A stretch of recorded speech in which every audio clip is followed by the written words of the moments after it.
livro começa com... Você relata uma derrota. Por que você começou o livro contando de uma derrota? Aquele foi um momento mesmo de vazio. E eu não entendia como sair daquilo. Eu acho que foi um momento mesmo de burnout que eu tive. Eu apaguei, eu não sei mais o que aconteceu depois da que a gente perdeu o terceiro set. O quarto, quinto set eu joguei sem lembrar. Tem um momento ali que você fala que você entrou no quarto, assim, você se abraçou, assim, as próprias pernas e começou a chorar, assim, compulsivamente. Porque foi quando eu realmente percebi que eu precisava de ajuda. Qual que é o meu próximo step? Qual que é o meu próximo passo se eu quiser me tornar não só um campeão olímpico, mas se eu quiser não ter essa frustração e essa dor que eu tô sentindo de novo. Eu preciso me conhecer. Você, depois de escutar durante anos, em momentos, né, que talvez você não tá jogando tão bem, ou que você joga bem, que você vence e tal, mas ele tá ali porque é filho, então existia esse lance comigo mesmo, essa pressão de ter que vencer uma Olimpíada para chegar e falar, fui eu, tá? Eu ganhei uma Olimpíada, eu ganhei um Mundial, eu ganhei não sei. Então, obrigado, pai, obrigado, mãe. Obrigado, mãe, mas fui eu que ralei todo dia, entendeu? Aqueles anos de seleção a gente se distanciou, eu e meu pai, como pai e filho. Tinha folga, eu não ia pra casa dele nem a... Eu sei que eu sou um líder, que é uma coisa genuína, mas eu preciso melhorar esse meu papel de líder. E como é que vai ser? Eu não pode ser na porrada. Mas isso ganha campeonato.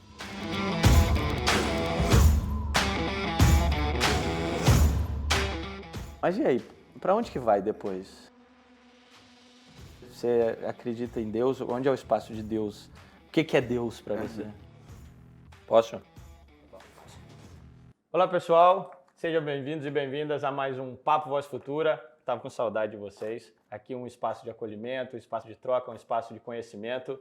A Voz Futura que foi criada para dar voz, visibilidade àquelas histórias que merecem realmente ser contadas. Projetos, iniciativas, pessoas. E hoje, o nosso convidado dispensa apresentação.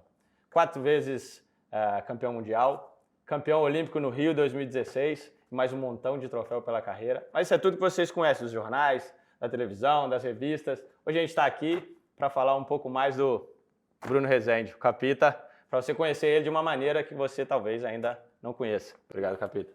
Danilo, obrigado. Prazer poder estar falando com vocês aí da Voz Futura. A gente bater esse papo e acho que passar um pouco dessas experiências que, como atleta e pessoa, né, que a gente pode passar para as pessoas que estão assistindo. E parabéns pelo projeto de vocês. Tenho certeza que vai ajudar muita gente aí nesse futuro próximo aí. E é muito importante a gente tá dando voz, né, para histórias, para pessoas. Então, parabéns aí. Fico muito orgulhoso de estar aqui batendo esse papo com você. Obrigado, obrigado.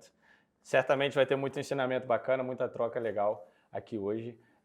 O Capita que escreveu aqui o livro, né? Dal buio all'oro, da escuridão ao ouro, né? Que você me presenteou e que tem muita experiência, muita história bacana aqui, que certamente foi algo muito importante para você, eu acho. Queria primeiro te parabenizar, né? Por pensar em compartilhar essas histórias, né? Porque acho que a gente não está por dentro, não consegue ver, então assim são coisas muito da sua intimidade. Depois, parabenizar também porque no livro você fala muito da sua vulnerabilidade, assim, demonstra muito esse lado, que é uma coisa que aqui na Voz Futura a gente busca muito, né? Entender que a vulnerabilidade é um ponto de força, é um ponto de partida. No livro você fala muito sobre isso. E, enfim, queria te parabenizar por isso. E falando já do livro, o livro começa com... Você relata uma derrota. Uhum. Na minha vida, assim, eu acho que eu cresci e me criei, né, e me tornei quem eu sou por causa das derrotas. Por que você começou o livro contando de uma derrota? Bom, primeiro assim, eu acredito que a história do livro, eu não tinha muita vontade de fazer um livro, ainda mais enquanto eu estivesse jogando, sabe? Porque eu não acreditava que fosse o momento certo, né, no início. E quando os dois autores, junto comigo, né, me procuraram, o Maine, que é o meu assessor de imprensa em Modena, e o Davide Romani, que é um jornalista da Gazeta dello Sport, me procuraram e falaram, cara, tua história ela é muito rica, você pode passar e ajudar muita gente, jovens que sonham um dia em jogar e tal. E eu falei, cara, talvez até enquanto eu estiver jogando, talvez seja até o momento mesmo, assim, ainda mais nesse momento que a gente fala tanto sobre, poxa, dificuldade, saúde mental e tudo isso, e a minha história tem muito a ver com isso, né? Então, eu quis mesmo me abrir e mostrar essas vulnerabilidades, né? Que assim, como você disse, se a gente consegue se abrir e mostrar as nossas vulnerabilidades, se abrir com pessoas, seja com familiares, com os amigos, com psicólogos, buscar ajuda, a gente pode se tornar mais forte, porque quem não passa por obstáculos e né, esses problemas. E eu quis começar pela essa derrota porque, sem dúvida alguma, foi o momento que, entre aspas, dividiu a minha carreira. Porque foi quando eu realmente percebi que eu precisava de ajuda. Então, aquela derrota de Londres foi um momento marcante, né? Porque vencendo 2-0 uma final olímpica, muitos sabem, né, que o treinador da seleção era meu pai, então o início da minha carreira na seleção foi um pouco conturbado, porque tinha-se, o cara trouxe o filho dele, existe nepotismo ou não, então eu convivi durante um bom tempo com isso. E chegar naquele momento, depois de ter ganho já Mundial, Liga Mundial, mas faltava a Olimpíada, você tá a 1 ponto do ouro olímpico, e era quase como uma vontade de, tipo assim, vencer para tirar esse peso que eu vivi durante anos, sabe? E você perder aquele momento, para mim foi um momento mesmo de, cara, tinha perdido o chão. Depois daquela derrota eu perdi o chão. A gente falou sobre derrotas antes. E aquele foi um momento mesmo de vazio. E eu não entendia como sair daquilo. Eu comecei a perder a vontade de entrar em quadra, aquela minha paixão, a minha vontade de, poxa, de estar em grupo, de treinar, sabe, pelo vôlei, eu tinha perdido depois daquela derrota. E ali eu entendi que eu precisava de ajuda. Então foi quando eu procurei, né, através de familiares e tal, como é que eu vou, né, me reerguer depois dessa derrota. E aí foi quando eu encontrei algumas pessoas que me ajudaram, principalmente o Juliano Milan, através de todo o trabalho mental que eu fiz nesses anos, assim, de gerenciar melhor as minhas emoções, depois através de respiração. Então, mas eu quis começar dali porque foi o meu momento mesmo, assim, eu não digo que eu tive uma depressão, é difícil você saber exatamente o que é, ainda mais no momento onde ninguém se falava disso, né? 2012 a gente está falando. Então, acho que foi um momento mesmo de burnout que eu tive, sabe? De ter, cara, não sabe, de estar apagado mesmo, de ter perdido toda aquela a minha vontade mesmo de jogar vôlei. E eu falo, porra, saía, só queria saber de festa e tal, me perdi um pouco no momento. E eu tive digamos assim, talvez essa maturidade de falar, cara, não, assim não tá legal, eu não quero viver assim. E eu fui buscar ajuda. Então, eu queria começar com isso porque é uma mensagem importante, né? Ali era da minha carreira profissional, mas muitos podem ter, né, problemas pessoais, né? Então, foi um momento que eu queria começar assim para, entre aspas, mostrar já um momento de dificuldade, que é o momento da escuridão, né? Da buio ali é o momento, que depois de 4 anos ele se torna o ouro no Rio. Então, essa foi a ideia do livro e começar assim já mostrando quando você toca, digamos assim, o fundo do poço mesmo. Tem um momento ali que você fala que você entrou no quarto, assim, você se abraçou assim as próprias pernas e começou a chorar assim compulsivamente. E tem uma frase que você fala que eu acho muito legal, que é assim, eu queria fugir de mim mesmo. Não sei se é possível fugir, né, de si mesmo, assim. Porque no esporte, né, a gente com as derrotas acontece isso, uma derrota tão significativa como essa, eu posso trazer da minha parte, sabe, como a gente falou alguns minutos antes, né, que a Copa do Mundo, principalmente a Copa de 22, foi uma Copa que eu participava muito mais, assim. Eu acho que para mim foi muito difícil, né, de aceitar, de acolher aquele sentimento, aquele vazio, né? Fica um vazio, a gente não sabe para onde ir assim. E eu queria fugir de mim mesmo naquela derrota, assim. Eu queria fugir de mim mesmo, assim. Mas não é possível, né? Eu acho que quanto antes a gente entende que não é possível fugir de nós mesmos, é a hora que a gente consegue ir criando forças e criando mecanismos para poder voltar a si mesmo, né? Voltar a se reconhecer, voltar a ter força. Acho que esse é o principal, assim, porque a gente fala do esporte, mas na vida é assim, né? As pessoas se encontram com problemas, com dificuldades. Tem vários dias que as pessoas falam, hoje eu só não queria ser eu, só queria fugir de mim mesmo, né? E não é possível, né? Então, assim, você ter a maturidade, a capacidade de reconhecer que você precisava buscar ajuda e saída, né? E eu queria entrar nesse detalhe para entender assim, foi uma coisa que você descobriu por si só, que você entendeu, não, eu preciso de ajuda? Foi uma coisa que alguém de fora pôde também te dar um toque, falar para você? Cara, não, foi uma coisa mais minha mesmo. Assim, eu me sentia naquele momento, em 2012, assim, para jogar uma Olimpíada, que é como se fosse a Copa do Mundo para Claro. vocês, né? Tipo assim, cara, você se prepara para aquele momento. E eu me sentia assim, totalmente preparado fisicamente, tecnicamente, taticamente, sabe? Eu me sentia muito lúcido dentro de quadra, né? E quando você tem aquele momento, né? Primeiro durante o jogo, que você perde o terceiro set, tendo match point e tal, que eu apaguei, eu não sei mais o que aconteceu depois da que a gente perdeu o terceiro set. O quarto, quinto set eu joguei sem lembrar, eu não sei. Eu fui assistir o jogo 4 anos depois que eu tive coragem de assistir o jogo para ver o que tinha acontecido, sabe? Mas assim, eu sabia que, cara, qual que é o meu próximo step, qual que é o meu próximo passo se eu quiser me tornar não só um campeão olímpico, mas se eu quiser não ter essa frustração e essa dor que eu tô sentindo de novo. Eu preciso me conhecer. É quase como um autoconhecimento mesmo, né? E eu falei, cara, não, eu preciso de ajuda. Então eu acho que eu quero fazer esse próximo passo, eu preciso de alguém para me ajudar em relação a isso. E aí eu fui vendo pessoas e quem vai poder me ajudar em relação a isso, né? Psicólogo, psiquiatra, vamos ver. E aí eu encontrei, né, o Juliano, no início também o Orlando Cani, através da respiração, através do yoga dele. Então foram pessoas que me ajudaram naquele primeiro momento, é lógico, o suporte da família, tudo, mas isso foi uma coisa muito minha, assim, sabe? Eu imagino que você, em algum momento, você tenha tido reflexões com você mesmo, sabe? E aí só para tentar finalizar, quando ele acaba o livro, são 10 anos depois, que é no Mundial em 2020, ano passado, em 2022, na Polônia, que a gente ganha um bronze. Na verdade, é até pior do que a prata de 2012, né? E aí a minha felicidade naquele momento. E eu passei por um momento que eu fui pro banco, que eu fiquei vários jogos no banco, que eu tinha que entrar e tal. Mas como eu consegui ressignificar em 10 anos aquele processo, sabe?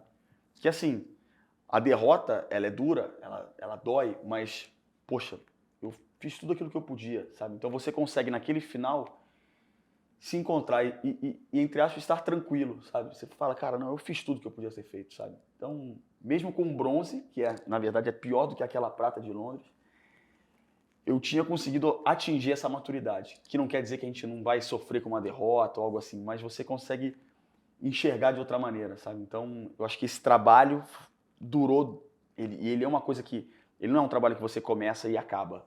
A nossa vida, eu acho que ela sempre pode ser, né, um trabalho contínuo, né? Os hábitos, eles têm que ser sempre trabalhados, né? Então, né, o autocuidado, né, então, em relação a isso, mas foi um crescimento, assim, uma maturidade em relação a isso, que eu fiquei orgulhoso, acho que desse percurso, que não são só vitórias e derrotas, mas como você encara, né, o seu dia a dia, entendeu? Todo esse percurso. Então isso foi realmente algo que me marcou, e eu acho que no livro ele conta bem esses 10 anos aí de trabalho. Tive um momento quando eu jogava no Real Madrid, que é engraçado, né? Muitas vezes as pessoas pensam que você tá, por exemplo, eu no Real Madrid estava o maior clube do mundo, considerado o maior clube do mundo, recheado de estrelas, e em teoria se supõe que você deve estar feliz. Sim. Né? E confiante e satisfeito com tudo. Mas a vida, ela é um pouco mais do que isso, né, talvez. E eu naquele momento, por exemplo, no Real Madrid, cara, eu te digo, às vezes eu ia treinar e eu falava, eu esqueci como joga futebol, não consigo desempenhar, sabe, nos treinos, nos jogos, e comecei a perder a motivação também, a felicidade, a alegria, e falar, não tô conseguindo, sabe? E depois... As coisas não fluíam. Exato, não tava conseguindo. E depois teve alguns episódios onde, claro, você não consegue jogar bem, você ia estar recheado da expectativa das pessoas. Naquele momento eu era o defensor mais caro da história do Real Madrid. Cheguei lateral da seleção brasileira, quer dizer, todo mundo espera uma coisa e eu não conseguia desempenhar de nenhuma maneira. Até que um dia o Lucas Silva, que é o menino que tá no Cruzeiro agora, que na época estava no Real Madrid, falou, cara, eu preciso te apresentar um cara, acho que pode te ajudar, tem trabalhado comigo e tudo. Eu falei, o que ele faz? Ele falou, não, eles falam um pouco sobre a mente e tudo isso. Eu já tinha iniciado, eu acho, esse percurso de tentar me conhecer mais e de viver de uma maneira diferente daquilo que é o estereótipo, digamos assim, depois que eu fui pai, né? Então tinha acalhado um pouquinho ali, porque eu pensava, cara, meus filhos precisam olhar para mim, meu filho no momento era o Miguel, precisa olhar para mim e falar, meu pai tem alguma coisa para mim, eu posso olhar para aquele cara ali que ele tem alguma coisa para mim. E aí calhou com esse momento e o Lucas Silva me apresentou esse rapaz e eu confesso, o primeiro dia eu falei, eu aceitei assim, porque pela amizade. Eu falei, não, vou aceitar, beleza, faço uma sessão com ele, tudo bem, depois... Cara, eu fiz a primeira sessão, ele falou, dentre várias coisas, ele falou, olha, o próximo jogo você já vai ter efeito de algumas ferramentas que eu posso te ensinar aqui. Eu falei, não acredito, sendo sincero, não acredito. Cara, no primeiro jogo eu me senti, digamos, cara, 30% melhor. Meu, 30% para mim era muito. Naquele momento. Era muito. Cara, eu consegui ficar sereno, consegui aproveitar e tudo. E a gente marcou a próxima sessão. E a partir daí foi fluindo e aí eu também comecei a me dedicar muito a isso, que é a parte mental. Primeiro eu me apaixonei também pela parte teórica, de entender os nomes, como funciona o cérebro. Exatamente. Em determinado momento, quem que está trabalhando, em determinado momento, quem que não está trabalhando, quem está comandando, quem não está. E a partir daí foi uma coisa que eu me apaixonei. E os resultados foram visíveis, assim, sabe? Para mim foi uma coisa que eu passei a não estar desfrutando de jogar futebol, eu gosto muito de escrever, sabe? Uhum. Eu tenho vários cadernos, assim, e um momento eu tenho certeza, um texto que eu escrevi, falei, eu acho que eu quero parar de jogar bola. Pô, eu tinha 25 anos, 24 anos. No entendeu? Real Madrid. No Real Madrid. Eu pensei, financeiramente talvez eu já tenha condição de estar bem, de ajudar quem precisa ser ajudado. Cara, eu não estou aguentando dessa forma. E aí eu conheci esse cara que para mim foi incrível, assim. Foi o meu momento também, digamos assim, onde eu percebi, igual você, que eu falei, se eu continuar assim, é daqui para baixo. E vai ser rápido, para baixo rápido, porque eu não estou conseguindo manter. E aí eu conheci esse cara, foi para mim assim, uma mudança de vida, não só em campo, mas fora de campo também, sabe? Eu tenho um exemplo que eu estava em Londres uma vez e estava com a Clarice, mãe dos meus filhos, e o Miguel, que a gente só tinha ainda. E, cara, fui para fazer as compras, o restaurante atrasou a comida, estava muito cheio e tal. Cara, eu comecei a fechar aqui a válvula, comecei a ficar muito nervoso. E aí, o cara tinha me ensinado uma técnica que era, quando você estiver assim, cara, faz alguma coisa que seu cérebro precisa trabalhar, tipo conta matemática. E aí eu comecei a fazer aqui na minha cabeça, tipo, sei lá, 7 mais 1, 7 vezes 5, conta boba. E eu fazendo aqui. Cara, 10 minutos depois, eu tava sereno, já tinha até esquecido o porquê, sabe? É muito interessante, porque às vezes a gente não acredita na força que tem conhecer a nossa mente, as ferramentas que a gente pode usar, e funciona realmente. Minha qualidade de vida fora de campo melhorou muito, e em campo, além de melhorar a minha qualidade de performance, eu comecei a ser mais feliz lá dentro. Sim. Porque afinal a gente faz o que a gente faz para ser feliz. Exato. Para mostrar a felicidade que a gente tem em fazer para as pessoas, para eles se sentirem felizes em ver a gente. Cara, eu comecei a desfrutar aquilo de uma tal maneira, quer dizer, aquele trabalho eu segui até 2018 sempre, até a Copa, e é uma coisa que eu nunca mais larguei. Nunca mais larguei. Quanto mais eu posso me aprofundar e conhecer e saber sobre isso. E é uma coisa que é difícil de parar, você não para mais. É porque você conseguiu enxergar que para você o quanto fez bem isso, né? E no momento difícil. E assim, essas ferramentas, quando você consegue usá-las no seu dia a dia, talvez é o que você falou, cara, pô, trânsito do caramba, caraca, eu vou chegar atrasado. Cara, pensa positivo, não, faço minhas respirações, dá 10 respirações, fundo, só penso positivo, não, vai dar tempo. As coisas, elas acontecem, sabe? Então, tudo isso agregado, sei lá, o Juliano fala muito sobre a fé também, que a fé é importante, cada um com a sua fé, mas quando você tem fé, quando você acredita naquilo que isso ajuda muito também, sabe? Então, eu acredito que isso foi fundamental para mim, você tá colocando, e eu espero, e assim, e eu falo muito sobre isso em entrevistas e tal, porque eu acredito que as pessoas podem se beneficiar, sabe? Se conhecer melhor é a primeira coisa, para gerenciar as emoções, para a gente ter uma vida, digamos assim, mais equilibrada, mais serena, sabe? Conseguir desfrutar mais, como você falou. Acho que isso é essencial. E assim, Isso não quer dizer que a gente vai estar 100% todos os dias. Você vai me encontrar na rua, vou estar de bom humor. Já não fala é, isso, é, porque é, né? sabe, Mas você consegue voltar muito mais rápido. Pô, Claro. acabava um jogo, eu ficava 2 dias, sabe, de cara feia, depois de perder e tal. Agora, cara, isso diminuiu muito, entendeu? Então, a minha qualidade de vida fora de quadra melhora muito, né, com esse, depois desse trabalho. Então, isso foi realmente algo que mudou minha vida. No livro você fala muito da sua, né, do Bruninho, filho do Bernardinho, né, de toda essa situação que envolveu você começar a carreira na seleção brasileira, tendo seu pai como treinador, de como isso chamou a atenção das pessoas, de como as pessoas enxergavam isso, né? Como que foi isso para você, assim? Como que você conseguiu lidar com isso? E porque na verdade não era uma responsabilidade sua, né? Você é filho do seu pai, mas você sabia o porquê você estava e, né, o quanto você estava trabalhando, mas como foi conseguir fazer com que isso fosse visto pelo exterior também? Então, isso as pessoas me perguntam, pô, você no início, quando você começou a jogar vôlei, cara, eu sempre fui apaixonado por vôlei, talvez por ver meu pai e minha mãe dentro de quadra, então eu cresci dentro de uma quadra, então assim. E quando eu comecei a jogar, eu joguei vários esportes, inclusive futebol, tênis, badminton, joguei um monte de esporte, mas aí chegou com 14, 15 anos e decidi, não, eu quero jogar vôlei, que eu acho que é o que eu tenho mais aptidão e tal.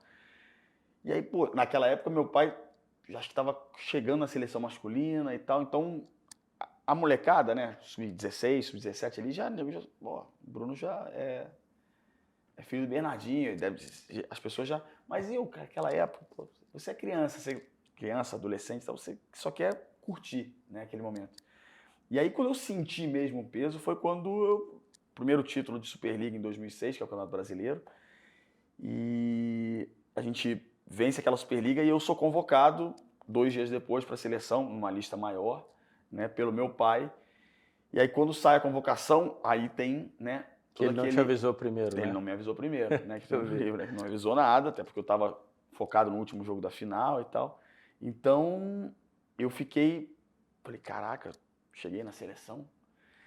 E aí começam aqueles primeiros, né, pô, mas será que ele tá lá porque é filho do técnico e tal? Aí em 2007 tem o corte do Ricardinho, eu era terceiro levantador, né? E quando você é o terceiro, né, seu backup, digamos, é o terceiro lateral direito. Normalmente se levam 2 para uma Copa do Mundo, né? Então eu era o terceiro. O Ricardinho é cortado por problemas naquele momento dentro do grupo e tal. E o Marcelinho vira titular e eu que era o terceiro, viro o segundo. E aí cortou porque para trazer o filho. Então ali foi o momento pan-americano no Rio, 2007. E ali eu entendi que o buraco era mais embaixo. Falei, cara, e assim, hoje eu vejo, cara, cada um, você teve seus obstáculos, assim, no teu início de carreira com certeza foi difícil e tal, você passou por momentos. O meu, esse, sem dúvida alguma, foi um momento difícil, porque você entra no Maracanãzinho, no Pan-Americano, tu é vaiado em casa, porque as pessoas queriam o Ricardinho, cheio de, sabe, de faixa e tal. Não é simples, mas assim, aí eu tive o apoio dos jogadores, mas até porque, em certos momentos eu falava, cara, será que eu preciso passar por isso, cara? Você se pergunta, né? Você fala, poxa, não era melhor eu estar em casa do que ter que passar por um momento como esse? Mas assim, com o apoio dos jogadores, dos caras que estavam do meu lado, eu falo, cara, continua fazendo aquilo que você faz no teu dia a dia, a tua dedicação, o teu comprometimento, isso é importante. Você faz parte desse time, não tem nada a ver com você, o corte ou não, então você faz parte da seleção, continua, mantém. E isso é que me deu força naquele momento para, cara, não, eu tô seguindo o meu caminho. Só que assim, você depois de escutar durante anos, em momentos, né, que talvez você não tá jogando tão bem, ou que você joga bem, que você vence e tal, ah, mas ele tá ali porque é filho, então existia esse lance comigo mesmo, essa pressão de ter que vencer uma Olimpíada para chegar e falar, ó, fui eu, tá? Eu ganhei uma Olimpíada, eu ganhei um Mundial, eu ganhei não sei. Então, obrigado, pai, obrigado, mãe. Obrigado, mãe, mas fui eu que ralei todo dia, entendeu? E então, tinha esse, entre aspas, esse combustível, sabe? Dessas feridas que ficaram de ter escutado por um bom tempo em relação ou a mídia, ou, né, o público, entendeu? Então, um pouco tive que viver com isso. Hoje, graças a Deus, sou um cara muito mais sereno em relação a isso, sabe? Então, mas durante um bom tempo isso me alfinetava bastante. Quando eu jogava no Real Madrid, a gente fez uma quartas de final, eu penso, contra o Wolfsburg. E a gente, fora o primeiro jogo... Eu tinha o Naldo. Tinha o Naldo. E a gente perdeu de 2-0. Jogava o Bruno Henrique, tava no Wolfsburg, perdemos 2-0. E, cara, aquele jogo ali me mataram, assim, completamente. Todo mundo tinha jogado muito mal, a equipe muito mal. Me mataram muito, muito, muito. No jogo do final de semana, a gente jogou na quarta. No jogo do final de semana, a gente jogava pelo Espanhol no Bernabéu. Antes do jogo, já, quando falou a escalação ali e tal, eu tava no banco, falou meu nome, já foi aquela coisa. E eu falei, poxa, beleza. Minuto 65, 70, o Zidane me chamou para entrar. E eu entrei no jogo, caraca. Tipo, pensou o Bernabéu todo me vaiando assim, categoricamente, sabe, cara? E ali você tem, segundo o que eu penso, duas escolhas. Ou você cava um buraco E se esconde. cava um buraco e vai lá pra dentro. Ou, meu irmão, você vai pra dentro. Vai pra dentro. Não sei se você conhece a Brené Brown, que é uma escritora que eu adoro, assim. Ela tem um discurso muito bacana que é o homem na arena, né? E que fala que o que conta não é a opinião de quem tá de fora, só olhando, sentado no sofá. Conta quem tá lá dentro, suado, sangrando, e que às vezes, na melhor das hipóteses, ganha. E às vezes também perde, mas que tá ali, que se dedica, que mete a cara, que luta e que depois já vê o que acontece. Então ali, você tinha duas escolhas. Eu cavar um buraco, eu acho que eu não conseguia, entendeu? E tive vontade de chamar minha mãe, tive. A minha pergunta, assim, que eu tinha você acha que, falando, né, a gente comentou sobre isso também, porque a mídia, muitas vezes, né, a gente, hoje em dia, vivendo ainda mais, né, com mídias sociais e tudo, ela pode afetar o público em geral, né? Ela tem essa possibilidade, certo. né? Você acha que isso é real, né? Tipo, vamos dizer, pô, um cara, um comentarista ou um jornal, alguma coisa, o cara vai e comenta lá, faz comentários talvez um pouco, não as críticas naturais, né? Porque crítica, cara, pô, Claro. O Bruno não foi bem hoje, acontece, o Danilo, pô, não jogou legal, falhou, é isso. Mas aquelas que chegam além, Extrapola. isso acaba chegando no público, você acha? Tipo assim, pensando, tipo, o cara escuta aquilo, fala, pô, verdade, tá vendo? E aí isso pode ser contaminado, entre aspas, assim? Terminando essa história que eu tava falando, que eu já vou responder a pergunta. E aí eu entrei em campo hiper vaiado, assim, no Bernabéu, com quase 90 mil pessoas, dava pra escutar lá em Bicas as vaias. E, cara, eu fui pra dentro, entendeu? Joguei ali a última meia hora, cara, consegui fazer 2, 3 jogadas importantes e tal, e no final o pessoal tava gritando meu nome, me aplaudindo. Aquele momento ali que eu passei, onde o Bernabéu me vaiou, com quase 90 mil pessoas, me fez criar, né, a casca, como você falou antes, né, me deu a força, para eu chegar hoje e ser capaz de, cara, entrar em campo tranquilamente, independente do cenário. Se eu não tivesse passado por aquele momento ali, que te digo, se eu te pudesse escolher, eu não teria passado. Claro. Horrível. Horrível, porque ninguém quer ser exatamente. vaiado, ninguém quer falar, meu. Só que me deu a casca e a capacidade de fazer o de hoje. De sofrer. O de hoje, entendeu? Isso aí nós já vamos falar daqui a pouco. E aí, respondendo a sua pergunta em relação à mídia, né? Eu acho que, assim, pensa bem, o trabalhador, né, uma pessoa leiga, digamos assim, vai chegar em casa na hora do almoço, pega o celular, vai ver uma notícia, vai ver uma matéria, tem uma crítica sobre o Bruno, sobre o Danilo. O cara não investiga todo o resto, o cara não quer saber de todo o resto. Então aquilo que ele lê é aquilo que para ele é a verdade. É a verdade, que ele vê na TV, né? Então as pessoas que estão ali naquele momento são formadoras de opinião, certamente. Isso é certamente. O grande lance assim da Voz Futura, assim, nesse caso, nem é tipo a gente às vezes, porque a gente muitas vezes quer rebater na mesma moeda, né? A gente é realmente buscar um caminho de mostrar que, além daquele pedaço, ainda existe todo um outro contexto, todo um outro ponto de vista que eu acho que é sempre interessante de se mostrar e de saber, mas que normalmente as pessoas realmente não têm tempo de saber, né? Então, assim, eu acho que quanto a nós, atletas, uma coisa que eu acho muito importante é a gente ter a capacidade de se fazer ver como a gente é realmente. Tipo, de que a gente tem medo, de que a gente tem dificuldades, de que a gente tem inseguranças, receios. Não é que, pô, vou falar, beleza, eu vou entrar amanhã, vou jogar, pô, um jogo da seleção brasileira, final da Copa do Mundo, ou qualquer jogo que for. E vai E eu estar tranquilo, pô. Não, peraí, eu tenho segurança também, eu tenho receio, assim, em campo, em quadra, como também na vida pessoal, a gente sabe. Então, assim, quanto mais a gente se fizer ver, mais a gente se aproxima das pessoas. Exatamente. E aí esse julgamento que é criado, eu acho, né, pela mídia, pela quanto é exagerado na mídia, o foco naquilo, aquilo acaba sabe, vai diminuindo assim um mostra pouco. que você é humano. E é onde eu quis chegar no livro, em vários momentos, né? Tem um momento em 2010 que a gente joga uma Liga Mundial na Argentina, fase final. E eu não sei se isso já aconteceu com você ou não. E cara, começa o jogo com a Argentina, fase final. O primeiro jogo são 2 chaves de 3, né? A Final Six que eles falam. E aí depois você faz semifinal e final. Passam 2, semifinal e final. Te ganha da Argentina 3-2. Eu joguei praticamente o jogo inteiro e tal, mas não joguei bem. 3-2, jogo meio arrastado.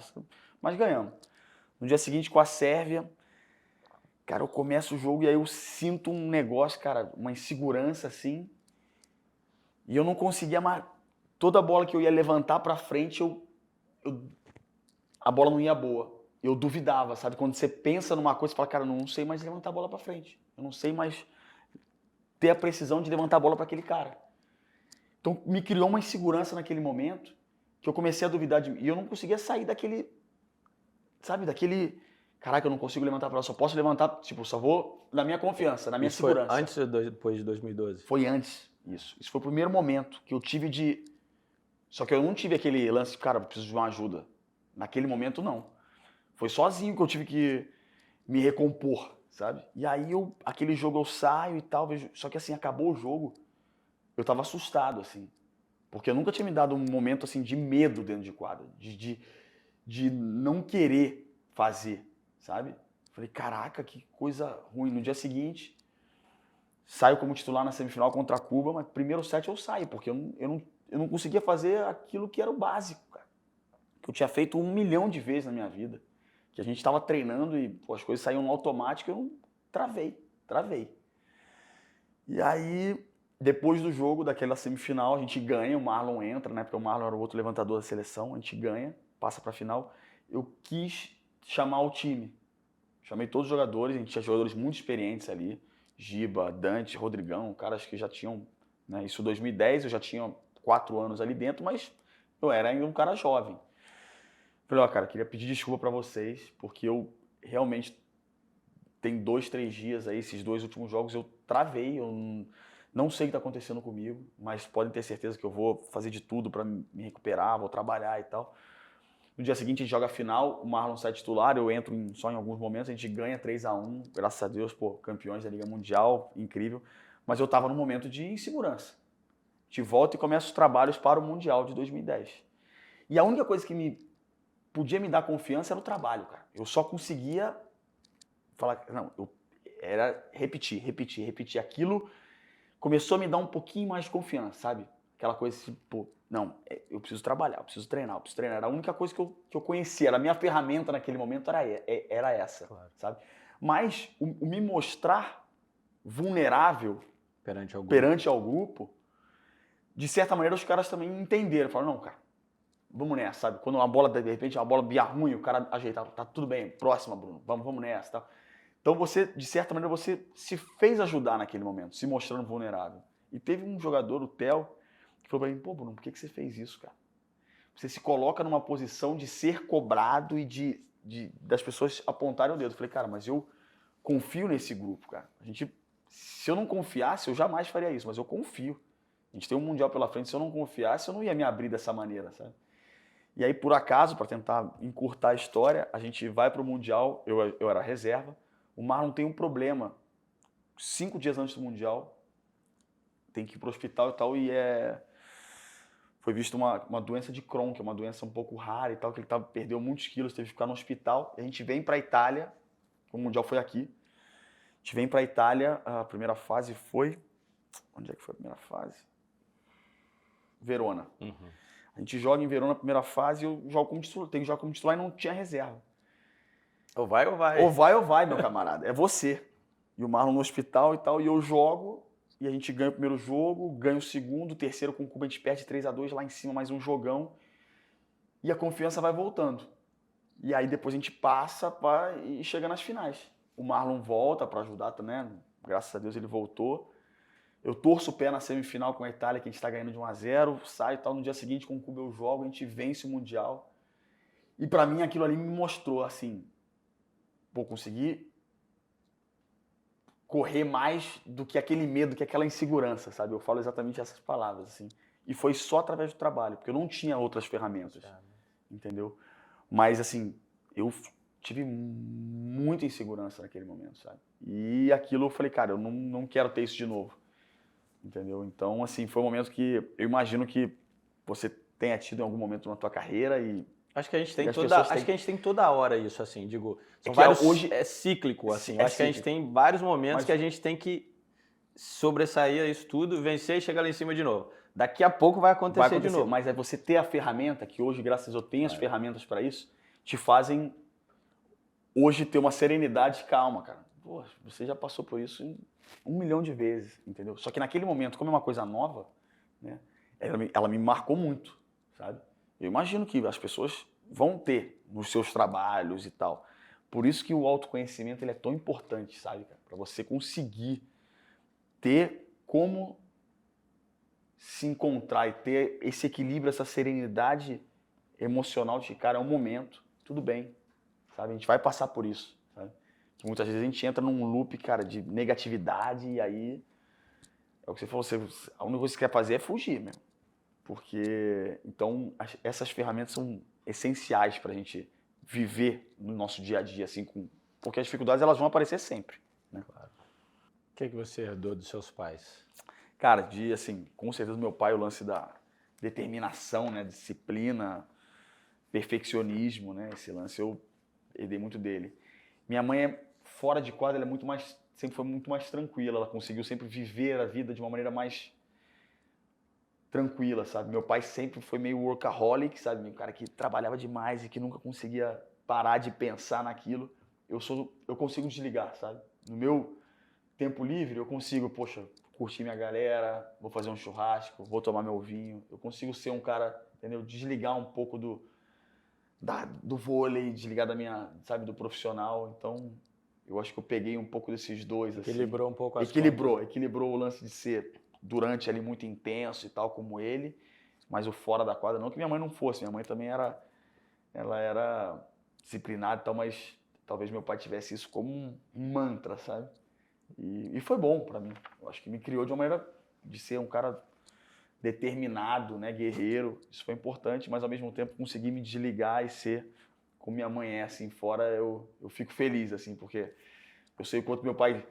Hoje ele tá mais tranquilo, mas ele sofreu muito aí, sendo esse cara de não conseguir desligar nunca, sabe, do trabalho. No livro você fala bem disso aí, de como é cada um dos dois. Fala da sua mãe, do quão acolhedor é o abraço dela, do quanto ela era. Eu fiquei imaginando, assim, acho que quando eu vou lendo assim, o livro e vai saindo os personagens, fiquei imaginando, assim, a voz, como ela... E na época, assim, eu acho que minha mãe ainda foi ainda mais, porque meu pai me convoca, aí acontece esse lance de vai e tal, não sei o quê. Você precisa ter um... Ele era meu técnico. Claro. Na seleção era técnico. Tinha pai ali. Então, nunca tive ali, caraca, sabe? Então, era que, Bruno, calma, você não sei o que e tal. É ela que te dá o ombro amigo. Naqueles anos de seleção, a gente se distanciou, eu e meu pai, como pai e filho. Tinha folga, eu não ia pra casa dele nem a pau, entendeu? Eu ia embora, eu ia pra curtir com a outra parte da família e tal, mas o lance daqueles anos foram difíceis pra gente como relação pai e filho, né? Porque era treinador, jogador, depois treinador e capitão, entendeu? Então isso não foi simples. E eu sempre tive minha mãe que podia, alguém pra... Ali você você podia ser o filho. Exatamente. Ali você podia ser o filho. E eu queria, assim, entrar num outro ponto que, poxa, acho que eu queria te perguntar até porque sobre o lance da liderança, assim. Você sempre foi, a gente conversou antes, você sempre foi capitão por onde você passou. Você acha que isso é um dom que já vem da pessoa ou pode ser trabalhado também? Como é que você enxerga esse lance da liderança? Eu acho que existem os dois lados, assim, né? Desde muito jovem, assim, eu sempre tive essa tendência a ser aquele jogador que os outros companheiros vinham perguntar alguma coisa, ou pedir um conselho, ou se apoiar de alguma maneira, aquele que tinha uma ligação um pouco mais direta e fácil com o treinador. Eu acho que a liderança é uma coisa que, e na sua maior parte, você nasce com algo ligado àquilo. Você vai pegar histórias de tipo, talvez lá no seu bairro, quando você era pequeno, jogando, na sua casa, no interior da sua casa, você sempre vai ter momentos que você fala, não, ali eu estava exercendo um papel de liderança, às vezes até mesmo sem você reconhecer naquele momento. E acredito que ela pode ser trabalhada também. Entretanto, a liderança, digamos, genuína, né? Aquela que ela vem reconhecida, para mim é a mais importante, assim, né? Porque não adianta falar, eu sou líder, alguém te nomeia líder, você é líder. Não, opa. Se o grupo não te reconhece, se o seu entorno, mas isso nós estamos falando, né, no nosso caso do esporte, no meu caso do futebol, mas isso na empresa, em casa, no seu bairro, na sua comunidade, eu acho que a liderança genuína e a liderança mais importante, a principal, é aquela que ela é reconhecida pelo grupo. Aquela onde o grupo, né, os seus companheiros te veem como um ponto de referência. Não vou usar um ponto de força, porque tem dia que você está sem força. Claro. Tem dia que você está sem força. Mas para mim, esse papel ele é completamente genuíno. Assim, é uma coisa que eu faço de uma maneira que me motiva a ser mais, sabe? Muitas vezes eu estou em campo e em alguns momentos eu penso, cara, hoje eu não consigo fazer mais, Só que às vezes eu lembro daquele meu papel e de como os meus companheiros estão me olhando e eu consigo, além de fazer mais um passo, eu dou mais 2, 3. É uma coisa que me motiva de uma tal maneira que eu consigo performar melhor, que eu consigo entregar melhor para o meu grupo. E o mais legal de tudo, assim, que eu gosto, assim, desse papel de liderança, assim, o que eu mais gosto, assim, é quando eu vejo que algum companheiro, assim, confia a mim, assim, alguma coisa que está passando em casa ou em off, assim, na vida pessoal, por exemplo.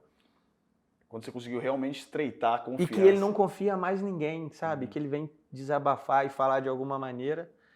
É uma grande responsabilidade ali, mas é uma coisa que eu falo, meu papel é esse. Eu falo, meu papel é esse. Como é pra vocês? Cara, eu sou... É muito interessante e bacana escutar histórias, assim, de outros líderes, capitães. É o que você falou, é uma coisa genuína. Talvez eu tenha, pelo lado do meu pai, né, da genética em relação a isso, mas, assim, eu também sempre, desde moleque, capitão e sempre tive esse lance de tentar agregar, sabe? Ser um agregador, ser um motivador também, sabe? Durante os treinamentos ou fora mesmo, às vezes na escola, sei lá, juntando os amigos ou alguma coisa. E assim, eu quis trabalhar ela ao longo dos anos, porque eu lembro que quando eu era mais novo, eu achava que as pessoas tinham que fazer como eu fazia. Então assim, eu sou um cara que chego às 7 da manhã, todo mundo, mas nem todo mundo. Então eu tive que entender ao longo dos anos e tive que ter essa percepção que as pessoas são diferentes. E ali também foi um outro momento que, junto com o Juliano, foi ali em 2014, 15, que eu sei que eu sou um líder, que é uma coisa genuína, mas eu preciso melhorar esse meu papel de líder. E como é que vai ser? Eu não pode ser na porrada. Ele tem que ser de uma maneira que eu entenda mais quem eu tenho do meu lado, entendeu? Então, como é que eu vou conseguir entender essa pessoa e fazer esse cara jogar melhor ou estar melhor dentro de um grupo? Então eu tive isso e, cara, isso para mim foi fundamental, assim, como eu consegui ter esse tipo de relação depois desse meu crescimento, desse meu amadurecimento como líder, como capitão. E foi aqui na Itália. Então, de entender melhor quem eu tinha do meu lado, sabe? E como levantador, que de certa maneira ele já é um líder dentro de quadra, porque a bola passa por você o tempo inteiro, você tem que saber, entre aspas, lidar, né, com ego, porque um quer a bola, o outro quer. Então, como você vai gerenciar tudo isso? Então, isso também é necessário na tua liderança, sabe? Sabe como eu treino muito, assim, essa questão minha da liderança, eu treino muito com os meus filhos. Porque, primeiro, criança é assim, ele é honesto, sincero e é assim que funciona. E se você não se colocar a par do tamanho do mundo dele, do tamanho do problema, do pseudo-problema que ele possa ter, primeiro você não vai entender, a mensagem não chega nem para ele, nem para você. Vocês não conseguem se comunicar. Depois, eu quero influenciar eles, se eu não tiver na mesma sintonia, entra no ouvido e sai no outro, né? Não tem jeito. Então, assim, eu treinei muito e treino muito e fui percebendo isso só ao longo do tempo, essa questão da liderança, de você entender o tamanho do problema ou da dificuldade de cada um naquele momento. Talvez exato. não é uma coisa grande, mas que... Exato. E é exatamente isso. Eu faço empatia, né? Faço isso com os meus filhos e, assim, eu tento me colocar da melhor maneira possível, o máximo possível, às vezes no tamanho daquela questão que eles têm, para poder entender. Eu sempre uso muito o exemplo, sei lá, às vezes meu filho veio falar para mim, papai, o meu amigo da escola colocou o pé na minha frente e eu caí na escola. Pô, para nós, problema até aqui em cima, fala, filho, deixa isso para lá, amanhã é outro dia. E aí ele te olha e fala, pô, falei com meu pai nem deu ideia porque o menino colocou o pé na frente e eu caí, que para mim é um grande problema. Então eu paro muitas vezes, não é que eu faço isso o tempo inteiro não, porque muitas vezes a gente age por automático.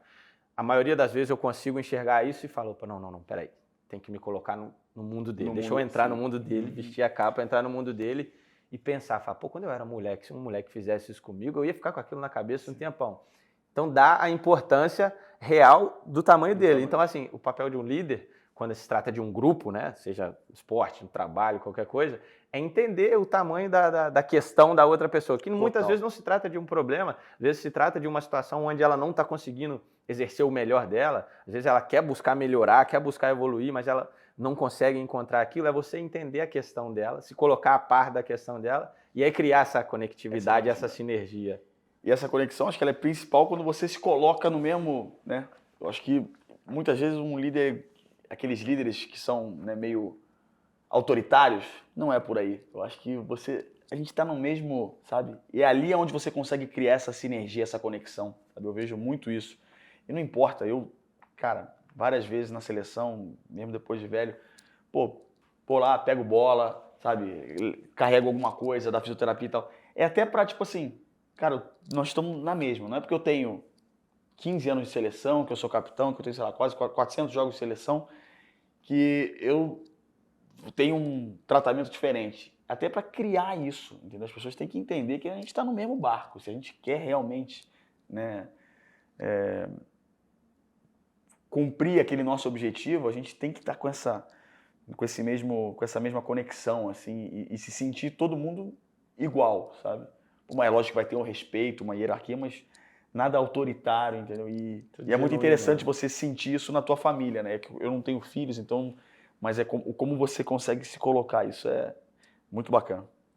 Você conta no livro que você chegou na seleção, tinha só os cobra criada lá, os caras peixe grande, cara, e aí você viu os caras pra mim, treinando, se matando, fazendo aquela coisa, você fala, com espírito de sacrifício, com capacidade de sofrer. Que loucura é essa? Capacidade de sofrer? Irmão, assim, vou te falar que pra mim aquilo ali foi talvez a melhor escola que eu podia ter tido. Entrar na seleção, digamos, naquele momento, assim. Os caras já eram campeões olímpicos e mundiais, e aquele ano era ano de mundial. E algumas vezes Liga Mundial e tal. E eu chego em 2006, cara, treino, e aí tem um lance que meu pai, a cada ano que os caras ganhavam alguma coisa, ele colocava o treino meia hora mais cedo, no ano seguinte, na temporada seguinte. Então, começava às 8h30, começava às 8, começava às 8, 7h30. E aí eu lembro, 2006, chego na seleção, moleque, 20 anos, tinha acabado de ganhar o primeiro campeonato brasileiro lá, como titular e tal, mas chego quietinho, né, pô. Sonho, chego ali, cara, Giba, Serginho, Gustavo, André Nascimento, Rodrigão, André Hélio, só os feras. Aí tem mais uns moleques também, uns caras mais novos e tal, a gente chega. E, cara, 7h30 da manhã, o Serginho dando um peixinho para um lado, o Giba gritando do outro, o cara levantando a academia. Caraca, eu falei, que isso, cara, os caras são campeões olímpicos, mundiais. Estamos aqui, falta, sei lá, 1 mês e meio pro campeonato, os caras estão se matando. Se matando o quê? O mínimo que eu vou fazer é igual o que eles estão fazendo. eu vou bater a cabeça na parede igual. Para chegar onde esses caras chegaram, entendeu? Aquilo ali me motivou, me inspirou. E foi o que eu falei, assim, o lance, assim, eles tinham um lance, primeiro de capacidade de sofrer no dia a dia, durante a semana em Saquarema, que é o centro de treinamento nosso lá da seleção em Saquarema, que era, cara, 3 horas de manhã, 2 horas e meia à tarde, cara, e aí você dormia 9 horas da noite, que você não aguentava, tava morto, né? 9 horas você estava apagado já. E a capacidade de sofrer naquele momento e o senso de merecimento na hora que você entrava na quadra para jogar contra quem é que fosse, falava assim, eu tenho certeza que ninguém treinou mais do que a gente. Então você tinha aquele... bom isso, né? É bom. Aquilo que é incrível. Você tem um senso que, meu irmão, eu mereço isso aqui. Nem a pau que a gente vai perder, entendeu? Para esses caras. Olha o quanto que a gente sofreu lá, naquele nosso dia a dia. Entendeu? Acordando às 6h30 da manhã, 7 horas, indo na areia. Então, assim, isso cria, né, essa força. Então, para mim, esse foi o grande legado que essa geração deixou. Para a minha geração, que a gente tentou deixar e está tentando deixar ainda, né, como filosofia, como legado, né, na seleção brasileira. Porque foram 16 anos, né, no comando da mesma comissão técnica, fazendo 4 finais olímpicas, 4 finais mundiais, vencendo 2 e ganhando 3 mundiais e 2 Olimpíadas, 2 pratas. E graças a Deus depois continuou. A gente fez mais uma final de mundial, bronze mundial, ganhou Liga Mundial. Então, assim, 17 até 23 continuou. Assim, claro que não é ganhar sempre, mas é consistência. Claro. Você continuar lá. Porque ganhar sempre é impossível. Não tem como. No alto nível que a gente joga, você sabe que... Mas você criar isso, essa filosofia e ter deixado, esses caras deixaram como legado, a gente conseguir deixar isso, acho que é o mais importante. Porque você tem certeza que, assim, o processo, o dia a dia está sendo bem construído. Entendeu? Que é o mais importante. Que é criar o mais pressuposto para a vitória, né? Depois, lá na hora, tem coisas, sabe, que vão acontecer que podem mudar uma partida, um 15-13, sabe, que é um ponto, que talvez a bola bate na fita e cai, pode ser pro teu lado, pode ser pro lado do adversário e você perde uma medalha, entendeu? Aí você chegou lá na seleção, pegou toda essa galera, aprendeu esse legado, essa filosofia, encarna isso, pô. Ela é muito... Quando eu te vejo jogar aquela... Se eu não te ver fazendo... vamos, eu também sou assim, meu irmão. Tem que... E aí, tudo isso... Quer dizer, no vôlei você chegou no topo, né? Você venceu tudo, tinha para vencer praticamente. Todos.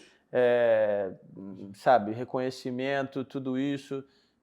Mas e aí, para onde que vai depois? Cara, isso foi uma coisa que, assim, em 2016, depois que a gente ganhou a Olimpíada, eu tinha acabado o campeonato aqui na Itália, né? A temporada é diferente no futebol.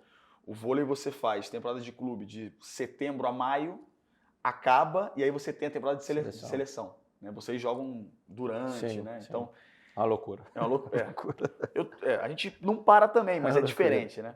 E aí eu lembro de... Beleza, acabei meu contrato aqui, falei, cara, depois da Olimpíada, foram 4 anos na Itália, eu quero voltar pro Brasil, vou pro SESI, em São Paulo e tal, ficar mais perto da família, ok. A gente ganha a Olimpíada, e aí, cara, a primeira semana que eu chego no SESI, primeira semana de treino, eu tive, sei lá, uns 10 dias de folga depois das Olimpíadas e tal, eu chego no SESI e eu falo, e agora, cara? E aí? Tu ganhou a Olimpíada, o que faltava na seleção? Tô curioso pra ouvir essa história. Não, aí eu me olhei e falei, e agora, Bruno? Tipo assim, fui pro treino, beleza, treinei, mas... Falei, cara... Faltava uma chispa aí, né? Aí ligo pro Juliano, falei, cara, Gil, não sei, cara, parece que, sei lá, tá faltando alguma coisa. Tem um pouco de paciência nesse momento, que você acabou de passar, talvez, pela tua maior glória, aquilo tudo que você tinha de ambição, né, de ser campeão olímpico. Então, você ainda, né, é o momento ainda de absorver, acho que tudo isso. Aí a gente tinha na época do Campeonato Paulista, no dia do jogo do Campeonato Paulista, eu lembro que eu entrei, a hora que eu vi meu uniforme ali no vestiário, a hora que eu coloquei, a hora que eu entrei em quadro de ginásio lotado, eu falei, agora sim. Era isso. Reacendeu, sabe? Eu falei, cara, por mais que eu ainda não tivesse na minha forma física, mas assim, ele reacendeu, sabe? Eu falei, não, eu quero... É o lance da competitividade, né? A gente tem isso, né?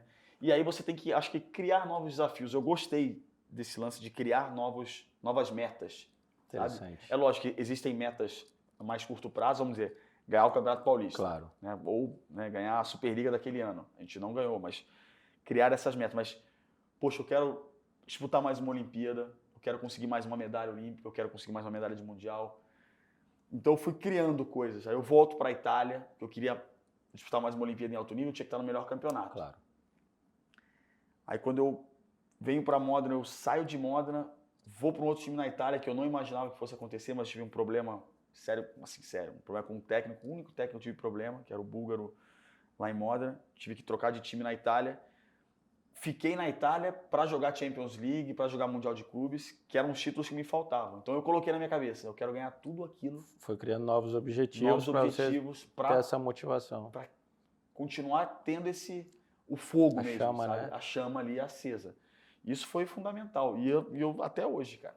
Eu consegui conquistar tudo. Aí quando ganhei o Mundial de Clubes foi até no Brasil, com o time da Itália, foi lá em Belo Horizonte. Falei, cara, agora eu ganhei todos os campeonatos. E agora? Falei, não, eu quero disputar mais uma Olimpíada, eu quero... E aí você vai... E eu vou criando isso. Acho que isso funciona muito bem pra mim. E assim, de certa maneira, hoje, eu sinto que eu tenho uma outra missão também. Eu tenho um time de Modena agora, um time muito mais jovem.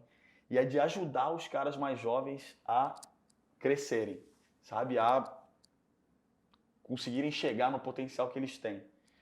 Não só técnico e tal, mas principalmente de personalidade e tal. E ano passado foi muito bacana que a gente tinha 2 garotos que vêm da base do time, que jogaram praticamente seus primeiros anos como titulares, 2 caras, né, de 20 e 21 anos, e acabou a temporada, eles foram convocados para a seleção. Então, assim... Essa foi a sua vitória, né? A gente ganhou a Europa League ano passado, ok, mas eu fiquei muito feliz de poder ter ajudado. Minha parcela pequena e tal, mas... Fiquei muito feliz, sabe, de alguma maneira ter cumprido aquilo que eu tinha colocado como meta, de tentar ajudar os caras, talvez com uma metodologia, cara, de trabalho, de dedicação, entendeu? E isso foi bacana, foi muito, muito gratificante, assim, sabe? E eu continuo, acho que esse ter metas são coisas que a gente precisa na nossa carreira. Acho que a gente teve a sorte, assim, digamos, de trabalhar com muita gente boa, né? De ser rodeado de muita gente, seja treinador, seja atleta, referência, assim. Eu acho que a gente seria até pouco inteligente de não pegar, né, desses caras, cara, assim. Eu ouvi, né? Muito, assim. Eu copiei, né? Muito, realmente. Quem foram os caras que você acha que, assim, eu cito aquela geração porque pra mim não dá pra falar um só, entendeu? Sim. Mas quem você citaria, assim, de caras que foram... É impossível não falar, tipo... É impossível não falar, por exemplo, do Cristiano Ronaldo, que é um cara que eu trabalhei no Real Madrid e aqui na Juve, que era referência de trabalho. Uma referência de detalhe, sabe? De cuidar cada detalhe. Aqui eu tive professores incríveis como Chiellini, Bonucci, no Real Madrid, gente como Luka Modric, no Manchester City, Kompany, Fernandinho, sabe? Que foram companheiros, capitães incríveis. No Porto eu tive gente como o Elton, o Lúcio Gonzalez, o próprio Hulk, que o Hulk, por exemplo, é um exemplo muito bacana, assim, de que é um cara que tudo que ele faz no Brasil agora, por exemplo, e que as pessoas falam, caraca, o que o Hulk faz? Ele fez aqui fora todo o tempo. 20 anos, 15 anos. No Porto, na Rússia, na China, só que as pessoas não acompanhavam tanto. E aí quando o Hulk ia para a seleção brasileira, falava, o que esse cara tá fazendo na seleção brasileira? Ele jogava nesse nível que ele joga no Brasil, ou até mais, ele era mais jovem, mais potente, mais preciso, enfim. Mas ele é um dos caras assim, que eu tive como exemplo. Mas eu acho que os principais exemplos que eu tive assim foi lá no América, na Série C, ou Série D, que a gente nem tinha divisão às vezes, quando a nossa primeira viagem para a Série C foi o Euler, que jogou no Palmeiras, o filho do Vento, né? Claro. Que era um dos mais velhos também ali da equipe, que pagou... A gente não tinha uniforme para viajar, então todo mundo botou uma calça jeans, ele comprou uma camisa branca para todo mundo e foi assim que a gente foi viajar, o primeiro jogo da Série C do Campeonato Brasileiro de 2009. Então, assim, hoje em dia, né, todos esses nomes que eu citei foram professores incríveis, espelhos e pessoas que eu copiei muitas coisas, mas lá naquele momento, na dificuldade, cara, foram os meus maiores professores, assim, o Wellington Paulo, o Flávio, goleiro, era gente lá no América, assim, que Cara, que eu aprendi muito assim, porque eu aprendi Lá no início. ali né? era difícil mesmo, entendeu? Era difícil, era gente que, quando o América ficava 3 meses sem pagar um salário, eu morava na concentração, então Cara eu não que tinha tinha pago. família e tal. Cara, os caras tinham família, o que os caras faziam? Os caras pediam para pagar, por exemplo, essa galera recebia mais. Então eles falavam pro clube, olha, paga os moleques e paga quem recebe menos e que tem família, que tem aluguel e tal. Esses foram os Ali maiores já é aprendizados, assim, sabe? já de... Claro que depois, como eu falei, tipo, Cristiano, toda essa galera, eu aprendi muito, Sérgio Ramos, fisicamente, como cuidar do corpo, sabe? Como se portar em campo, todas essas coisas, eu aprendi muito desses caras, mas Eu acho Buffon, pô, Buffon é um cara, meu maior ídolo, assim, eu posso dizer, é o Buffon, o cara que eu mais aprendi. Mas lá atrás, na Série C, quando eu tinha 17 anos ali, que a gente passava aperto, que eu podia trocar uma camisa a cada 3 jogos. Os caras me pediam para trocar a camisa comigo, eu falava, não, já troquei, mentira, não podia trocar, entendeu? Só eu tinha que pagar. R$ 180, impossível, impossível. Então, assim, ali foram meus Sim. sabe, a galera que me ajudou muito, assim, que eu foquei muito. Mas eu Porque é tive o início, né? Que aí você vai criando um protótipo, assim. Eu acho que isso é... Mas eu acho que o principal nisso tudo é a gente conseguir... Porque nós todos somos assim, né? A gente tem qualidades, defeitos, né? Qualquer ser humano. De pegar o melhor, né? De conseguir ver o melhor de cada um. Então, né? Naquela seleção, ou mesmo no primeiro time que eu tive, eu conseguia ver o melhor. E a mesma coisa que eu falo muitas vezes para os jogadores mais jovens, né? Que falam dos técnicos, né? Pô, mas esse técnico, cara, ele treina de uma maneira... Cara, pensa de pegar as coisas realmente positivas que cada treinador tem, porque eles têm. E agrupar. E agrupar. É. Nenhum treinador vai ser perfeito. Exato. Nenhum vai ser perfeito. Um vai trabalhar muito bem a parte tática, o outro é um cara muito gente boa, mas talvez na parte tática não seja tão bom. O outro é um cara de, tecnicamente... Então, cada um vai ter suas qualidades, seus prós, seus contras, e você tem que tentar tirar o melhor que ele tem. Em off, você estava falando aquilo quando você chegou depois das Olimpíadas, que você chegou no restaurante e aí Cara, todo mundo foi bateu palma e tudo aquilo que foi um momento super maneiro e tal.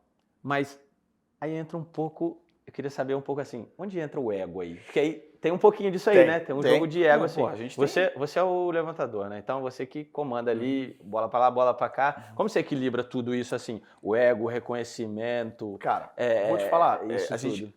Olha, todos nós temos ego. A gente tem momento ali que a gente é tocado, né? Por, sei lá, por um reconhecimento, E a gente, quando você... tinha um amigo meu que brincava, né? É só aparecer na Globo ali, você fica sempre bonitinho. Você não é esse bonito todo, tá? Lembra disso? Sabe aquelas coisas assim pra você sempre, né, manter os pés no chão, que não é bem por aí, né? Graças a Deus, como eu disse, eu tive... Meu pai sempre foi um cara que soube me colocar com os pés no chão. E eu acredito que a vida ela ensina, sabe? Em certos momentos que você, talvez, o teu ego, em algum momento, ele tenha inflado um pouco mais e você tenha feito talvez, errado, vacilado, ou o teu ego, você vai tomar um tombo, tá? E ali você vai entender que, cara, eu errei, entendeu? Fui tocado, meu ego inflou de uma maneira que eu não quero isso, entendeu? Porque a vida, ela pune, tá? Ela não entendeu? Se você perde um pouco da tua, sabe, de quem você é, sabe? Ele lá em cima, ele fala, cara, calma aí, vamos dar uma liçãozinha, nada... Mas eu acho que são as lições que a vida dá pra gente, entendeu? Então, acho que certos tombos que talvez eu tenha tomado no momento que eu me senti um pouco acima, sabe? Sou campeão, não sei o que e tal. Talvez respondi mal uma pessoa, que é uma pessoa que eu gosto, ou tenho... Falei, cara, não. Depois você reflete à noite e fala, não, cara, calma aí, cara. Como é que eu lidei nessa situação me achando acima do bem e do mal? Não. E aí eu fico mal, sabe? Ficava mal, ia lá, pedia desculpa. E aí, sim, isso são coisas que eu acho que a gente tem que ter sempre os pés no chão, mas eu tenho certeza que no momento que a vida ela vai te dar um tombinho. Né? É a escola. Às vezes a gente fala até, né? Você fala, sei lá, eu imagino para os seus filhos, até com a minha irmã uma vez, a gente estava conversando e tal, eu sentia que ela estava indo para um caminho, talvez aquele momento, um pouco errado. E eu falei pra minha mãe, até falei, olha, não adianta a gente querer, a vida vai em algum, por mais que você queira proteger, é a vida que vai, entre aspas, mostrar pra ela, sabe? E vai ter que ser um tombo, ela vai ter que sofrer um pouquinho em relação a isso, sabe? Então eu acho que em relação a isso, sabe, quando talvez você, como é que você lida com isso? Eu acho que a vida, ela, de certa maneira, ela, momento que eu, não foram muitos, tá? Porque eu acho que eu sempre tive, através dessa educação que meu pai e minha mãe me deram, assim, os pés no chão, mas assim, nos momentos que eu tive, ela, a vida rapidamente, ela me Tratou de deu te um tombo. colocar no lugar. Ela me colocou no lugar. Muito, isso para mim é uma lição, isso é uma grande lição para mim, assim, ouvir isso assim, porque eu também procuro ser, assim, o máximo pé no chão possível, mas em vários momentos é normal do ser humano, a gente Normal. se inflar um pouco e tal, então, assim, para mim é um grande ensinamento também, certamente. Assim, esse lance do reconhecimento, você me perguntou, pô, como é que é o reconhecimento? Assim, é lógico que a gente tem momentos mais, assim, depois da Olimpíada, foi aquele momento, né, de... Só que ali era um reconhecimento, sabe, muito... Era de orgulho, sabe, Claro, de brasileiro, então, assim, é claro. uma coisa diferente, sabe, não é ali não me sentia um ego inflado, falar, caraca, que legal, né, as pessoas realmente torceram, sofreram e a gente venceu pelo Brasil, né. Certo. E tem coisa mais prazerosa do que vestir a camisa da seleção, do que escutar o hino. Pô, a gente quando escuta o hino em cima do pódio, pra mim ali é o ápice, sabe, da emoção. Então, você joga por um país, você joga pelas pessoas, isso é realmente... Então, aquilo ali não acho que naquele momento tenha sido só, acho que o reconhecimento de um trabalho, e das pessoas realmente se conectarem, Se sentirem se sentirem representadas, né? representadas não só pela vitória, mas por como foi a vitória.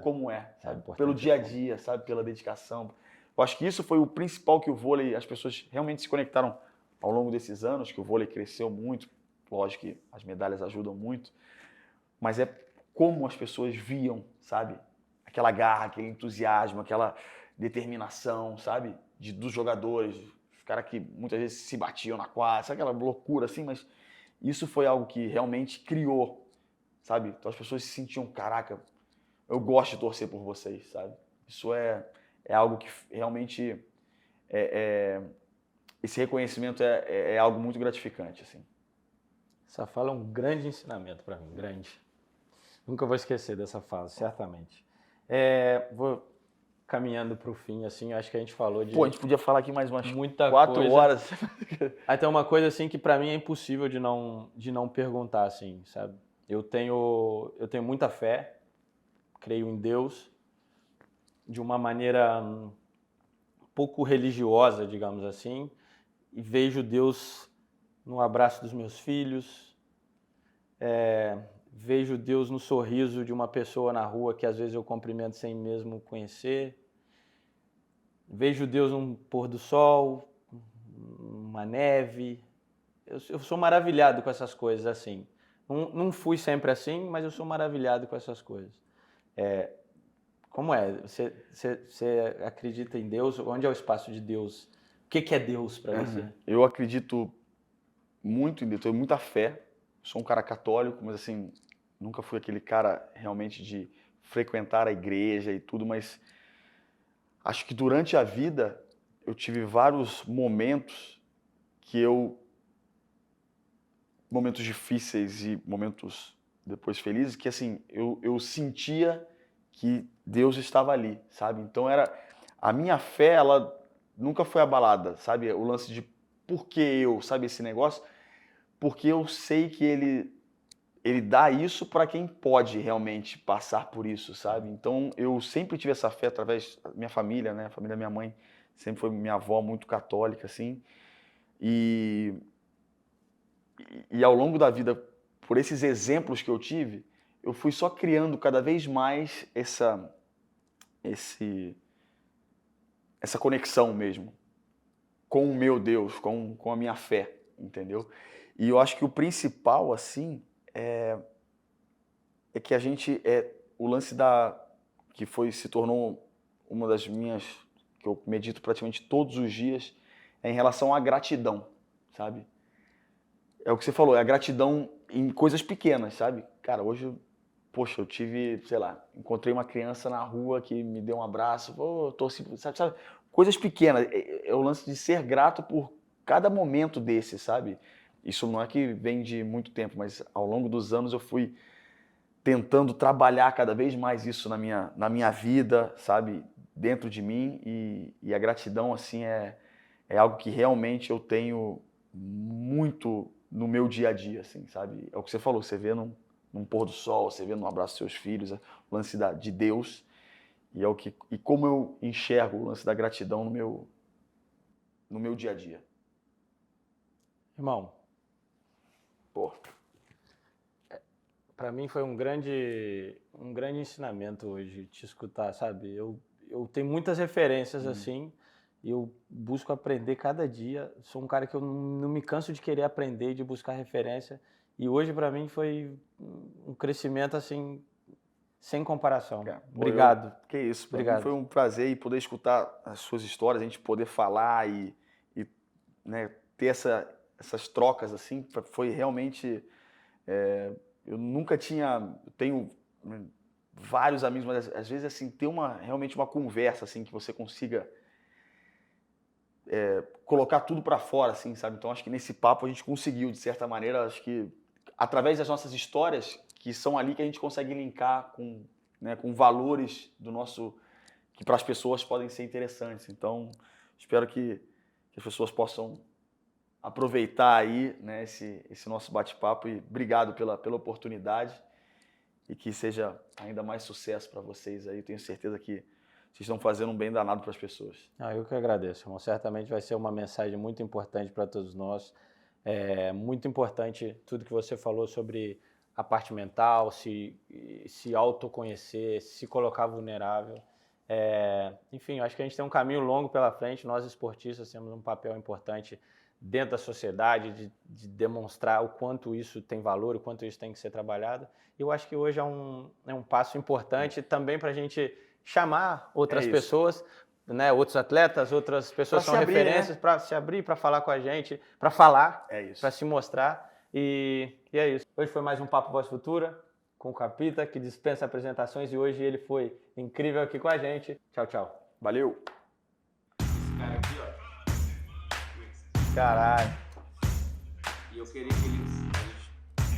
ele mandou uma pergunta pra você.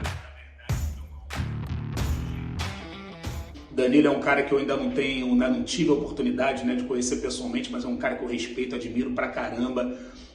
Tenho a sorte de pessoas que te cercam aí profissionalmente, algumas delas serem meus amigos, então eu acabo sabendo dos seus projetos, das suas coisas. Eu tenho muito orgulho, meu irmão, e é muito legal ver o que você faz para além do esporte, né? E isso é tão bacana. Você usou o seu trabalho, a sua profissão como ferramenta para mudar a vida de outras pessoas.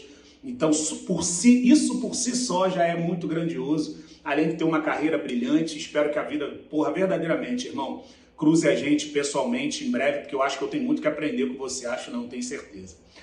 Bruninho Capita, meu irmão, que eu tenho a felicidade de falar quase que diariamente, é um cara que eu tenho tanta gratidão, né, por tantas coisas que a gente já viveu, tantas ajudas que o Capita me deu já, um cara que sempre que eu pude contar com ele, ele esteve do meu lado, e ele sabe do que eu estou falando, eu nunca escondi isso. Então, para mim, de verdade, é um prazer poder estar batendo esse papo aqui com vocês. Não é entrevista, porque eu não sou jornalista, mas eu tenho curiosidade com relação a vocês.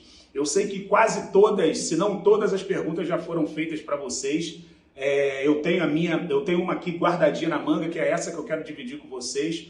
Mas, na verdade, o que eu acho que vocês de cara têm em comum, primeiro são, atletas que já ganharam quase tudo na carreira de vocês, e isso por si só já está tudo certo. E eu fico pensando, a gente fazendo um paralelo, né, um paradoxo doido da profissão de vocês, que vocês estão aí já caminhando já, né, para a reta final da carreira, mas muito jovens ainda. A minha profissão, eu enquanto ator, se eu tiver memória, eu posso fazer uma novela ou um filme, qualquer coisa, até 90, 100 anos.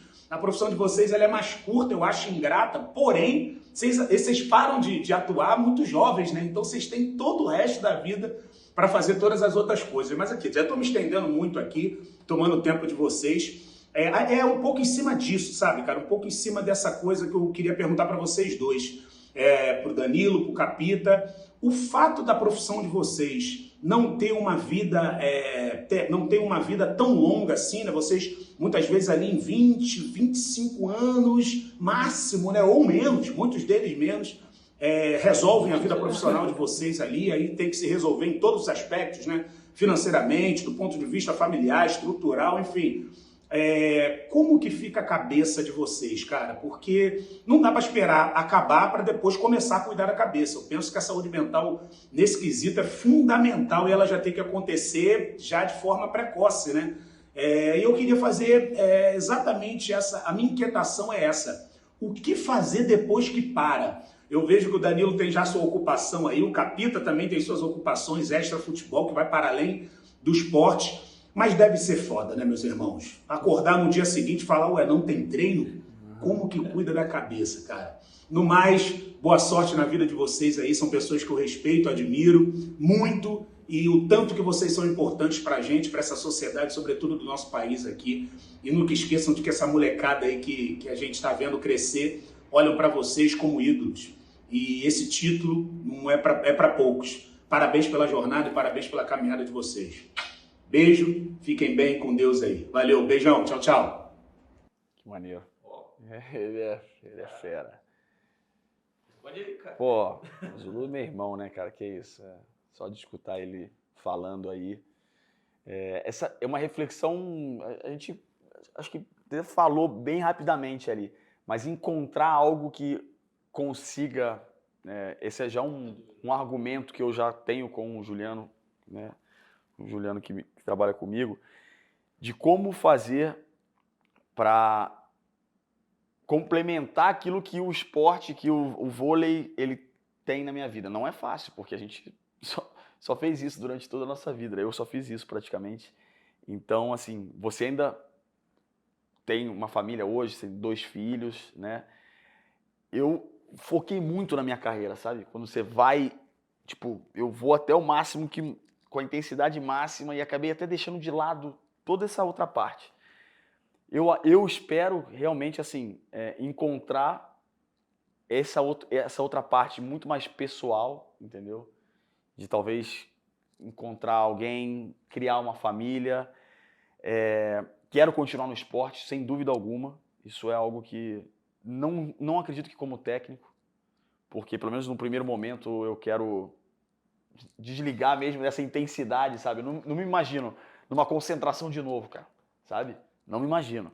Então, eu tô me preparando para isso, porque eu sei que vai ser um baque, como ele falou.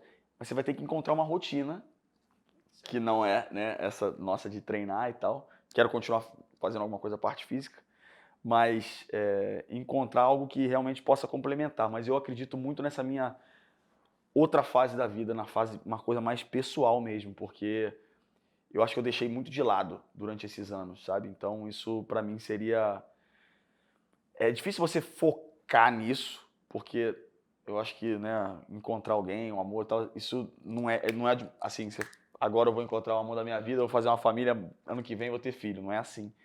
Mas talvez eu estarei muito mais aberto para isso, sabe? E eu acho que eu posso ser muito feliz nessa outra parte da minha vida também, nesse resto de vida que a gente tem, como ele falou, né? A gente tem muita coisa para viver ainda, né? Não sei o que você pretende. Você já, né? Eu tenho alguns projetos também, eu já tenho restaurante, tenho algumas coisas, mas eu acho que é mais isso. De certa forma é uma pressão, né? Igual ele falou, você já tem que pensar o que você vai fazer e é uma sorte de todas as formas, porque você termina um ciclo e uma carreira e você tem a oportunidade de começar uma coisa nova, uma nova estrada, né? Assim, o que muitas pessoas não têm, como ele falou, a carreira dele, tenho certeza que ele ama fazer e é uma coisa que ele vai fazer até quando ele tiver, como ele falou, memória. A gente tem a oportunidade e a pressão de recomeçar, né? Eu acho que tem 2 coisas aí. Primeiro é a parte fisiológica, que é isso que a gente falou, da adrenalina, de uma coisa que, esse preenchimento que a gente não vai achar, em outro lugar. E isso vai demandar tempo. Isso vai demandar um bom tempo. Quer dizer, quanto tempo você teve de carreira? Não sei se é proporcional, mas é um tempo parecido até isso sair. Então, a gente tem que ser já consciente disso. Já seja consciente disso. E depois é a parte mental de estar tranquilo em relação à sua decisão de terminar aquele processo, aquele ciclo, né? Eu acho que isso vai muito em encontro a você já ir se preparando, né? Como você falou, como ele falou, você já ter outras coisas, né? Outros exercícios, outras coisas que te chamam a atenção e que te façam querer se dedicar também. Eu gosto muito do futebol também, mas se eu ficar no futebol, eu tenho que ser treinador, eu tenho que estar dentro do campo. E isso implicaria, de novo, concentrações, viagens, rotina de treinos, até mais, porque eu tenho que cuidar de todo mundo. Não sei, não é uma coisa descartada, mas eu não sei. Mas eu acho muito que eu vou seguir nessa área de relações humanas, psicologia, comunicação, lidar com gente, lidar com pessoas, com histórias, é o que me chama a atenção, assim, é o que me faz querer mais. E eu já estou mais ou menos seguindo esse caminho para que quando chegar o momento de eu falar basta o futebol, eu já tenho uma coisa ali pronta para eu seguir, não chegar no fim e falar, meu, e agora? O que eu faço? Porque aí você está tranquilo, está sereno, o coração sossegado, e aí a vida continua de uma maneira feliz e motivante, né? Cada dia você buscando aprender mais e evoluir mais. Com certeza. A gente tem uma frase no nosso ginásio, na academia ali em Modena, que é uma coisa... Não existem problemas, existem oportunidades. Toda crise é uma oportunidade. Toda crise é uma oportunidade. Então, caso a gente veja isso como uma oportunidade, a gente já tem que ver isso de recomeçar, de se apaixonar por alguma coisa nova ali, né? Então, eu acredito muito nisso, mas muito maneira a reflexão do Zulu aí pra gente. Valeu. Troca de presentes Agora, aí. exato. Deixa eu pegar aqui. Que isso. Essa aqui. Caraca. Essa aqui, a número 6 da Aí, Juve. ó. E... Sei que no vôlei não tem a abraçadeira. Agora, primeira abraçadeira de capitão que eu vou Mas ter. guarda como Caraca, eu só gostei, hein? uma Cara, recordação. bonito pra caramba. Obrigado, cara. Obrigado. E aí, o livro, da Buio a Loro, aí eu fiz com uma dedicação aqui, uma dedicatória. Danilo, obrigado por ser uma inspiração. Um abraço, Bruno. Pô, com Obrigado, isso. irmão. Obrigado por tudo aí. Obrigado. Feito?